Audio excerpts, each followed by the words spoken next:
'కలేజా' సినిమాలో సిద్ధార్థి ఒక famous dialogue ఉంటుంది. 'కాటుక నల్లని రాత్రి వేళ' అని. దాని గురించి ఈరోజు మనం మాట్లాడుకోబోతున్నాం. అసలు మనకి ఆ డైలాగ్ ఇంటెన్సిటీతో ఆల్రెడీ గూస్ బంప్స్ వస్తాయి గానీ, అర్థం తెలిస్తే అవి గ్యారంటీగా డబల్ అవుతాయి. అండ్ అసలు ఎందుకు అంత ఇంటెన్స్‌గా చెప్పాడన్న విషయం దాని భావం వింటే కూడా మీకే అర్థమైపోతుంది. 'కలేజా' సినిమాలో డైలాగ్స్ అంటే మనందరికీ కంఠస్థమే. అయితే ఈ డైలాగ్ కూడా ఎంతమందికి బై హార్ట్ వచ్చో కింద కామెంట్ సెక్షన్‌లో మెన్షన్ చేసేయండి. ఇక మనం డైలాగ్‌లోకి వెళ్ళిపోతే, కాటుక నల్లని రాత్రి వేళ గురువుల ఆజ్ఞతో గురుతు నిరింగితి ఉత్తర దిక్కున ఊరిని విడిచితి అని అంటాడు.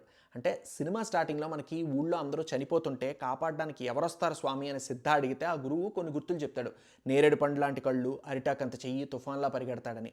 అది చెప్తున్నారు ఇక్కడ. అలాగే అది విని సిద్ధ బయలుదేరేది పాళీ శ్మశానం నుంచే. శ్మశానం ఊరికి ఉత్తర దిక్కులో ఉంటుంది కదా, అందుకే ఉత్తర దిక్కున ఊరిని విడిచితి అని అంటాడనమాట.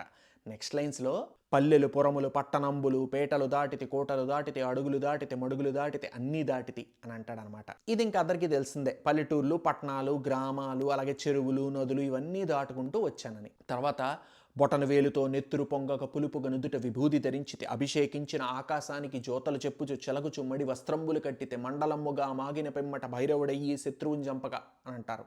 నుదుట విభూది పెట్టుకుని ఆ విభూది రేఖల మధ్య బొటనవేలు చీలిస్తే పొంగే రక్తాన్ని తిలకంగా పెట్టుకున్నాను. అలాగే వర్షం పడిందని ఆకాశానికి నమస్కరించి ఉత్సాహంగా మడిబట్టలు కట్టుకుని ఒక మండలం అంటే 40 రోజులు గడిపాను. అప్పుడు ఇంకా నా పుణ్యం పండగ చూశాను ఒక అతన్ని భైరవుడిలా మారి శత్రువుల్ని చంపడం అని అంటున్నాను అనమాట.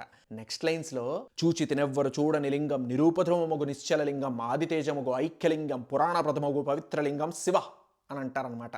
ఇంక ఎవరని చూస్తును కదా కనిపించింది నాకు, ఎవ్వరూ చూడని ఒక మహాలింగం, ప్రపంచంలోనే అత్యంత నిలకడ కలిగిన నిశ్చలమైన లింగం, మొట్టమొదటి వెలుగు కిరణాలను ప్రసరించే ఒకే ఒక్క లింగం, అన్నిటికన్నా ముందుది మొట్టమొదటిది అయిన పవిత్రలింగం, ఆయనే ఆ శివుడు అని అంటున్నారనమాట ఇక్కడ. ఈ ఊరి ప్రజలందరినీ కాపాడడానికి ఒకరు వస్తారని చెప్పిన గురువు అలాగే ఆ భగవంతుని మీద నమ్మకంతో కేవలం కాలినడక మీద ఇంత కష్టాలు పడి అంత దూరం వచ్చాను వెతుక్కుంటూ, ఇంకా నా పుణ్యం పండి ప్రకృతితో సైతంగా అన్ని గుర్తులు అంత సక్రమంగా నిన్నే అని చూపిస్తుంటే నువ్వు కాక ఇంకెవరు స్వామి మా శివుడు అని ఈ డైలాగ్ తాలూకు ఉద్దేశం అనమాట.